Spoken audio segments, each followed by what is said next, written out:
I'm Priya Rao. I'm speaking with the owners and founders of Leaning Post Wines in Niagara. This is Nadia and Ilya Senchuk. Thank you for speaking with me. I know that you guys have been talking to so much press and so many people in the wine community because you are a Ukrainian-Canadian couple. Maybe people know your wines and they know your winery, but they may not know that you have that background. So this time where we're all struggling with what's going on over there, it's especially hard for you. And you were just talking about some of the connections you have personally, not just familial connections, but just people who work with you. And, it must be, I cannot imagine what you are going through. So maybe let's start with how have these last few weeks been for you, even leading up to the first military action that Russia took, knowing that it was coming. Well, I'll be honest. We were watching daily what was happening, but that Thursday when we woke up, nobody thought this was going to happen. And And it certainly, was devastating. Just waking up in the morning, and I honestly, I looked at Ilya and I said, "What happened?" He said, "I haven't slept all night long. Kiev has been bombed." And it's just like, what? Yeah. And it was honestly the first 4 days we were glued uh, to the TV, to news, just watching what's happening. And it's just, I think as so many people really found, I couldn't watch any longer. I felt I needed to do something because it was just so painful. Seeing the places that I've been, seeing so many people, like our roots, you know, struggling and in so much pain. It was just a little bit too much for us to take. yeah, so then, and that's what we sort of, as Nadia was saying, I mean, we just, after those first few days, we just felt like, instead of just sitting and watching, we really wanted to do something about it. And so we thought, there's what better way, we thought we would use maybe whatever connections we have and whatever platform we have, as a couple, as a winery, as a business, and then as Ukrainian Canadians, and kind of bridge that gap to maybe a lot of people who don't really understand what's happening on the ground, or maybe don't have the same connection. But we just thought, let's do whatever we can. You know what I mean? Like there's lots of things we can't do, and that's always really, really difficult for all of us, I think, whenever any situation comes up. And then so we just thought, okay, forget about that. Like, what can we do? We came up with a list and just started working our way through it. Definitely no plan. More of just like a call to action. You know what I mean? We were Yeah. just like, okay, like Nadia said, I think it was, yeah, about the fourth or fifth day. By the end of that day, you can only doom scroll so much before you have to do something. And so we just kind of said, look, what can we do? And we talked to our parish priest. We talked to people in the Ukrainian community here in Hamilton, saw what they were doing, and started with that. So we started with saying, look, well, why don't, people started taking donations of medical equipment, of sleeping bags, of just really anything that we could do. Diapers, formula, anything. Yeah. You see pain and you want to help. So So we started with that. and I have to say, our staff was amazing. They were like, okay, so what are we doing? All right, we're going to be a donation center. Okay, where are we putting everything? And I can't even say that enough. We've had a rough week. And our staff has just been unbelievable. Taking calls. Yeah, we're taking this for donations. Like these are wine professionals. We're not used to being Right, a donations. donation center. Yeah. So, and we started with that, and then we obviously, Nadia and I immediately started researching again, through, just because we knew people in the community, which charities might be the most relevant to what we're trying to do, because we really wanted to make sure that whatever we're giving gets money on the ground as Exactly. quickly as possible, which is a huge thing. So we did a little bit of research. really discovered that in terms of impact and dollar for dollar, Canada-Ukraine Foundation, it's been around forever. It's basically a funnel organization at this end. So it's really Ukrainians in Canada putting together money and sending it directly to Ukrainian organizations on the ground that do all of the stuff that we would hope and expect people to be doing. Organizations that have been vetted to know that our dollars are going the furthest that they possibly can. Originally, it was for education, for women's rights, for so many different things. Everything is focused towards the war effort now, helping refugees. It's just, I can't say enough about it. Yeah, I Yeah. think that has been the most difficult part, as you say, and you are in a unique position to be from that community, so you are able to connect and find the best charities to support. And I think that as people who are watching this unfold, who don't have a connection to that community, that has been the most difficult part, aside from watching what's happening. Trying to figure out where to send your money. Like, where can I make the most difference? What organization is going to give 90% of the funds raised to the charity, as opposed to only 50%, and there are a lot of charities that have very high admin costs. So it's really great that you have been able to do some of that research and vet that, and be able to provide to people a vetted source that they can feel comfortable to know that their money is going to help. And it has been really, really hard to imagine what, you see those people, proud people who have lived their whole lives in the city. And I think for a lot of people, it's difficult to relate to. It just doesn't seem real.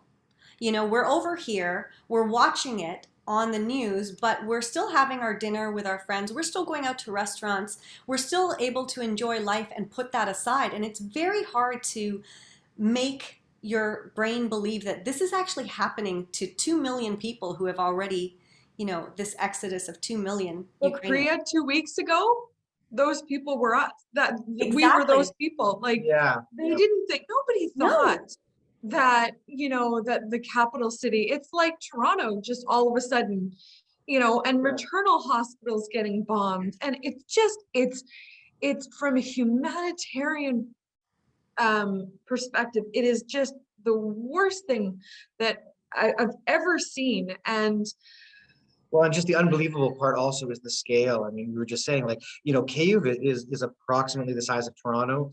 Kharkiv is approximately the size of Montreal, and the country as a whole is 44 million people. It's approximately the size. It's like as if all of Canada was being attacked at the same time across multiple cities. Like, just the scale and of that is awful.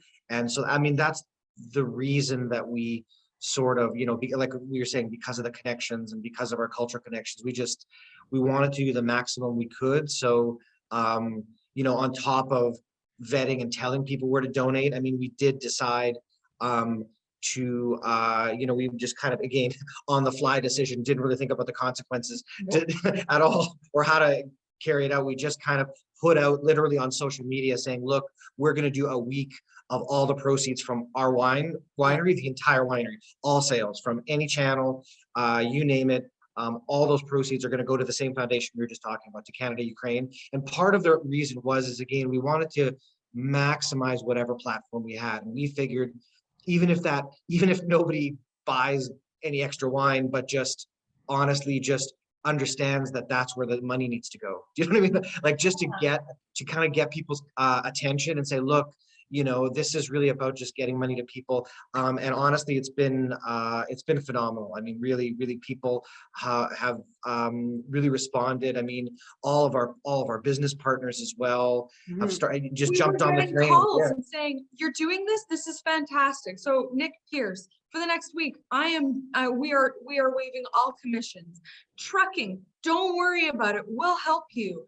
So many people have come. Simple things like we were saying our cardboard box supplier showed up unannounced and said, I saw you guys are packing things and need extra boxes. Here's 100 boxes. It looks like you'll probably need boxes. We were like, yeah, we need boxes. We were actually just thinking we don't have any boxes for all this stuff. Honestly, I was on the patio and people bringing bags of clothes. And I thought to myself, oh my God, I remember looking up and going, where the heck am I going to find boxes? And the moment the prayer was issued, Yeah, it We was. it walked was into our answered. tasting room and it was like, I hear you need boxes. We're like, you gotta be kidding me.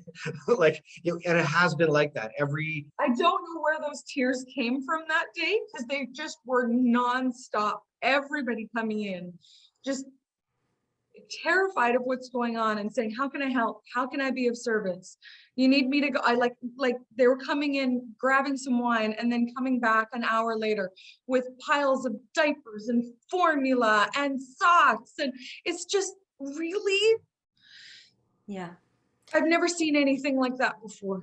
It just goes to show that really people they're just looking for a way to contribute, to do something, because there's nothing worse than watching what's happening than feeling useless, helpless, you know? So I'm so grateful to you for providing ways for people like us, like myself, who don't have that direct connection to feel like they can do something and be part of something. So thank you for that. I've been listening to the news as most of us have, and yesterday I heard this really beautiful story of a 9-year-old boy. I don't know if you heard this one on the news, but he had heard about what was happening and he wanted to do something. So he started raising money through his hockey team. And they've raised like hundreds or thousands of dollars, and it's just, you know, it's just so beautiful to see that even kids, their hearts, they feel something, right? And we're all just humans. It's hard to imagine that anything like that could happen to us here in Toronto, but like you say, those folks in Ukraine were just like us, thinking that this could not possibly happen just 2.5 weeks ago. yeah, and it is like that. And I will say that the most amazing thing to Nadia and I, like as Ukrainians, and as Ukrainian Canadians, is just seeing honestly the outpouring of support. Like, it's just been amazing. We took our children like a week ago, before we started this, we took our children to the massive, they had that mega rally in And Toronto. before that day, they were saying to me, oh, Mom, Ukrainian's not cool. Nobody speaks Ukrainian. And when we were in downtown Toronto And there were about 30,000 people. Yeah. And the most amazing thing was that people, it was not just Ukrainians. I mean, there were Exactly. flags, there were Lithuanian. I was asking people, I've never seen that flag before. What is that? Oh, Estonia. That's cool. And they're like, we stand with you. yeah, This and is people from wrong. all over the world, honestly. Like, it was not, yeah, and not like you're saying, not even just European, Taiwan, Tibet. We saw all kinds of Uyghur flags. I mean, you know, like you name it. You know, unfortunately, there is a lot of there's a lot of suffering out there in the world, and we just really saw, what was amazing to see is just the support from all kinds of people who at least hopefully understand a little bit, or just really want to support fellow, like you said, fellow humans. Mm-hmm. You know what I mean? If there's one message we really want to get out there, that that is our number one message from this whole thing, is we really want people to understand. I think we have a tendency, because we're sort of so mediated, especially during COVID, where we've just been watching people on screens and maybe not seeing real people in the flesh as much. Right. We sort of tend to maybe separate, like we're here and these are people, but like, there, you know, stuff happens, but you don't think of those people the same way you think of the people in your life. And I want people to understand, make that connection, like your aunt, your uncle, your brother, just your friends, people you see at work. Imagine if they were in that situation. And I think we have to, I'm hoping that if nothing else, people realize that we're our connection that way. We're all just people, and whatever we can do to help each other and bring sort of love, joy, and understanding into the world, that I think that's where we should all strive to be. Yeah, and you know, I want to pick up on that of not feeling like those are the same as the people around us. And Nadia, when we started, you were talking about spending some time in Ukraine. And so can you paint a picture for those of us who've never been there, and of the Ukraine that was and that is now being kind of, you know, I know it's hard, and I just think that it would really help people to understand that this is a place, a real place, and these are people. This is not a movie we're watching. So any, if if anyone's backpacked in Europe, that is what Ukraine looks like. Beautiful cobblestone streets. There's churches everywhere, museums everywhere. There is history everywhere in that city, and people who are just so warm and inviting. It honestly, there is no difference between any of the large cities of Ukraine and any of the cities in Europe. I mean, it totally looks different. When I came back home, I was like, everything is so new here. But just But the you feel like people you're were. walking in the footsteps of history when you're in Europe. Absolutely. I mean, when I was in Ukraine, I was studying at the Kiev Mahila Academy, which was opened before the first university in Paris was. We Wow. have history there. Wow. And it's just, when I hear that a lot of these places are no more, it just, I wanted to take my kids there, Priya, and I don't know what there is to take back to now. Yeah. That's right. No, and that's the biggest thing we want as well. I mean, I think people have really seen this now. But if ever there was any doubt, I mean, Ukraine has a long history and has its own culture, has its own language, and has also, honestly, what we are seeing now, unfortunately, is a very long pattern. I mean, there is hundreds of years of history of Ukrainians and the language and the culture being suppressed one way or another. And I think a lot of people can understand that there are a lot of groups out there that have been really either marginalized or maligned or even told that they don't exist. What's unusual about this, I think, is that we're seeing it from a neighboring country's government. And we haven't we haven't seen that in a very long time. But I think those situations are out there everywhere. They're like, it's not just Ukrainians. It happens to be that, unfortunately, right now, this is just horrific and awful. And I hope it gives all of us just a window. Maybe I'm hoping at some point this war will be over, but there may be another situation at some point. And I hope we can maybe react in some of the same ways we've reacted here, and maybe make sure that we always think of people as people, and that they're not other people, that we want to help people, whatever they're doing and whatever, this is a cause we understand. So we wanted to really, really get the message out there. But I hope we can extend that to anybody who sort of is maligned and downtrodden, and can really. And I feel very much that this is like, today things are different. The world feels different today than it did a few weeks ago. Absolutely. Just as COVID changed everything, as 9/11, there's pivotal moments. And I think we've never, 2 weeks ago, would you have thought that all of these large corporations would be Never pulling in out? a million years. So there's, I mean, one thing that we always laugh a little bit about in our household is that the Ukrainian culture is built on guilt and shame. And I think there's many cultures out there that sounds familiar.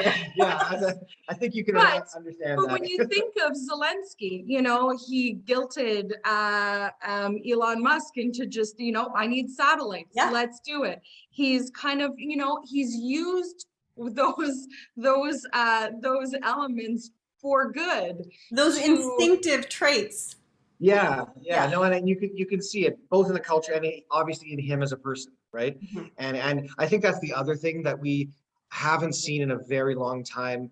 A group of people, and same thing, a leader who is willing to take a life and death stand, but for principles that we all at least think we espouse.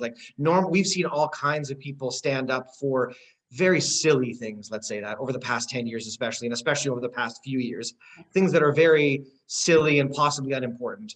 And then this is literally a life and death struggle. And somebody who's willing to stand up for these things that we all say we believe in Canada. We believe in democracy, in pluralism, in the rule of law, in human rights, and all these things. And I think that's the reason people have been inspired, is because he's really shown that honestly, he does really truly represent Ukrainian public opinion. People everywhere. That's why you literally see Babas making Molotov cocktails, as crazy as that sounds, is because they really, really genuinely, maybe almost naively believe in this thing that we all say we believe in too.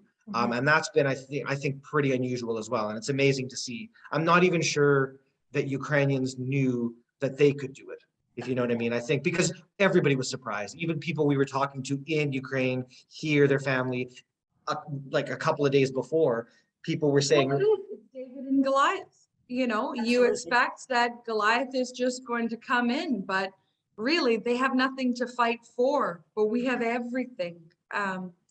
We just want to be left alone. Yeah, I mean, as everybody does, right? Like, and the bravery and courage of the Ukrainian people has been really, really something out of a movie. And I think there's a reason that so many people love movies like Lord of the Rings and Harry Potter, because it is about good versus evil. And we root for the little guy. We root for that, that spark of goodness. And you see the courage in all these people. And, we're watching that situation unfold here. As you say, I'm sure that many Ukrainians didn't know they had it in them. And I wonder how many of us here are watching and saying, oh, yeah, I would be standing and fighting too, but I don't know. I really yeah, don't even know. we don't know. Yeah. And that's the part I think that has really inspired all of us, and especially like obviously we're of Ukrainian descent, but what has been touching is just seeing all of the people being inspired by that. I think that is also why it's an unusual event. It's sort of um, like I said, we haven't really seen a leader crystallize something so it is unusual that way too, because, and I think the other just message we want to get across to people is, I mean, there still is actually a lot of disinformation out there. And Mhm. we just want to say, like, this is a very unusual situation in a bunch of ways. And one of them is that um, this really is sort of good versus evil. That's very unusual. But in this case, nothing Ukrainians or Ukraine did justified, cruise missiles At at kindergartners. kindergarten No. and hospitals. Like it just isn't like that. It wasn't one of those things. And everybody tries to come up with complicated histories as though it's kind of a justification, or not a justification, but maybe an explanation. But there really isn't one. I mean, I hate to be that way, but there isn't a reason for any of this, any reasons you've heard, and it is a very sophisticated disinformation campaign Yeah. run by the Russian government. It's a very it is a thing, and even we didn't realize how. And it's been happening for years. I was in Really. Ukraine in 2001, and all of a sudden I'm dancing in a bar and a song comes on, I want to marry a man like Putin. What? And that was a pop song in 2001 yet, Wow. being played along with a bunch of other things and but people don't realize it's been 20 years of this, but especially since 2013, because in 2013 Ukrainians overthrew their elected government, but it was a pro-Russian government that wasn't listening to people, and it was a popular revolution.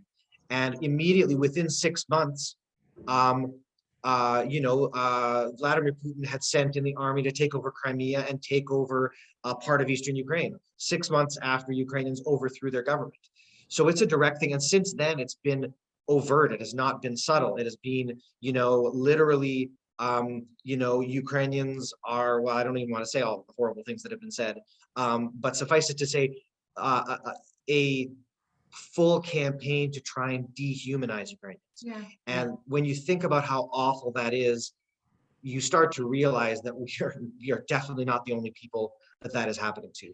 And But that has, Ukrainians are everywhere. Everyone knows Ukrainians, and we find a way to worm our way into everyone's heart. Just like my And people. nobody can believe those things. It's like, no, I know them. Exactly. No, they're not. yeah, and that's Exactly. the amazing thing. And there are probably, you're figuring out that I read a crazy statistic that there might be as many Ukrainians in the diaspora as there are in Ukraine. Like they think that there might be almost 40 million Ukrainians in the world outside of Ukraine.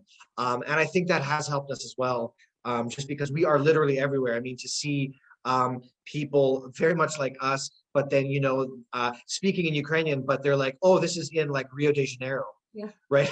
And you're like Latin American Ukrainians, you know, I mean, Australia. Yeah, Australian When Canadians, we were in we were Australia, not. New Zealand, you met Ukrainians, and literally, it is one of those weird things. But we joke about the Ukrainian mafia, but like our parents will In all the nicest in sense, the, there's the no good part, negative. Of course. yeah. But our parents would, whenever we traveled anywhere, it would literally be like, hey, here's a phone number of, yeah, in the case of Sydney, here's a phone number of Andrea and Sonia. They're in Sydney. Go check them out. We have never met these people, but They brought us into their house. They Yeah. became our Australian Canadian or Australian Ukrainian mom and dad. They were amazing. and that is, and literally when you traveled anywhere, it is, we used to laugh about that when I was growing up as a kid, because my parents would literally do that. They'd be like, oh, you're going on a class trip to wherever, and they're like, oh, well, here, this is my second cousin's best friend when we were at camp in 1973. Here, and you're like, They'll show "What are you talking about?" around. And then you're like, they won't answer, and then they like will show up and be like, oh yeah, your mom was the best, and then they tell you a drinking story, and like it's always like, it is amazing.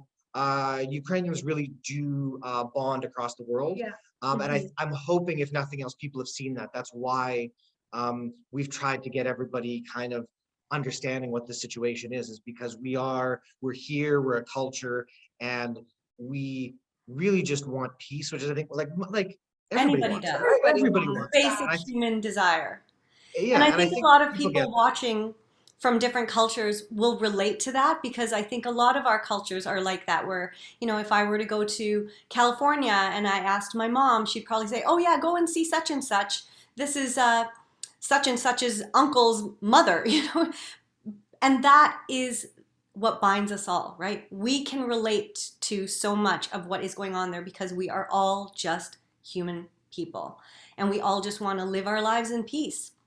And I'm so grateful that you are doing what you're doing. I know that by the time this video is available for people to view, what you're doing is going to have been finished, but people can support the Ukrainian-Canadian Foundation. Is there any other charity? Are there any other ways you can provide to people how else they can help? We are going to continue to keep things moving, maybe not from a donation side on our side. We're going to continue to try and help us any way that we can. I've already started to see message boards within the community saying, okay, I've got 2 women coming, refugees. They're in a downstairs apartment and they have no furniture. I need a bed, lamps, this. So we are going to continue to help any of the refugees that are settling in our community and just getting people in touch with each other. But I mean, I think a lot of time is, especially, people just need a place to talk about what's going on, and we offer that as well. I had a lady come in and said, I saw you in the news. And then she went right into Ukrainian and she said, my sister's in Kyiv. She's in a bomb shelter right now. And, they were just tears. People, I think the last 2 years we've learned we need community.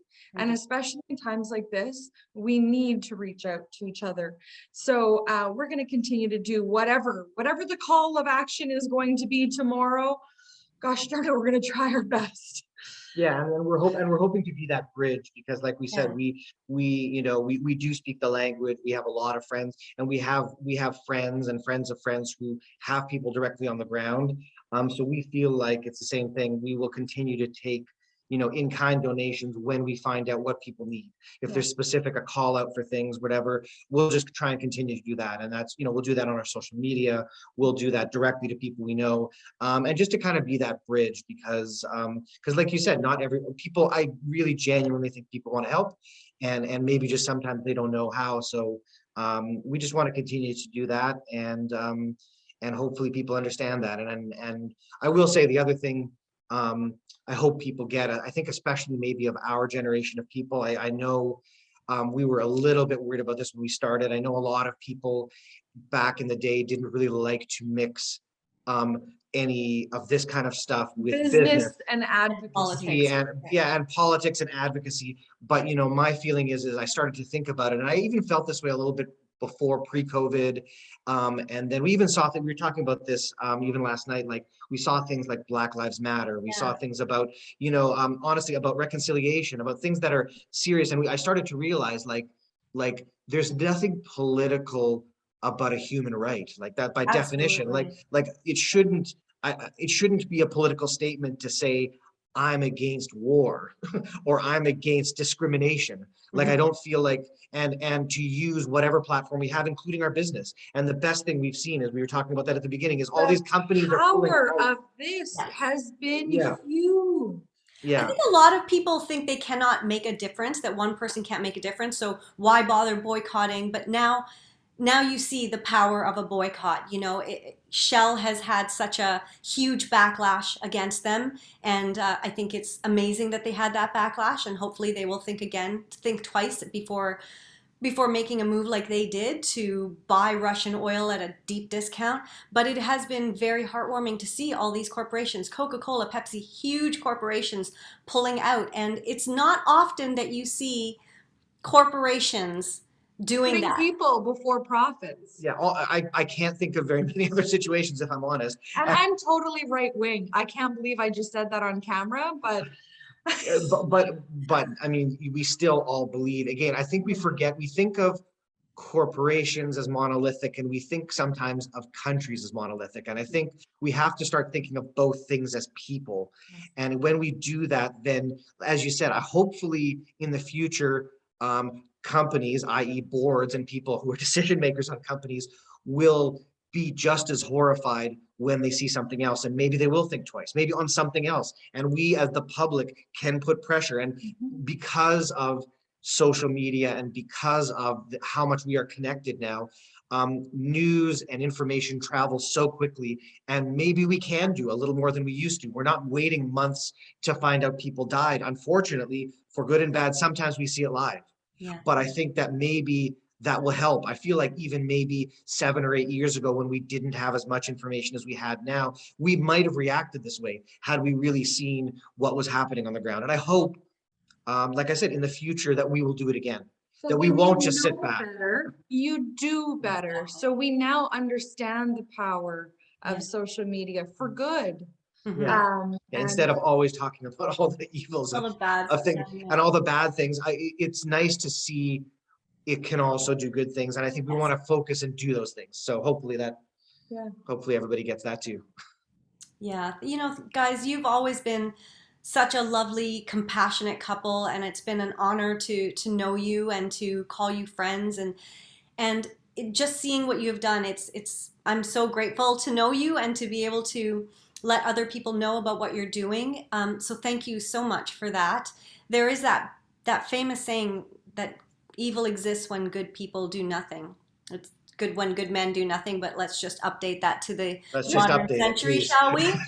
And so good people like you are doing lots, and you're helping the rest of us do something too. So thank you so much for taking the time to talk to me tonight. I know that you have kids to feed right now, and you've been running around and collecting your donations, and just thank you so much for bringing a little bit of that human touch to this story.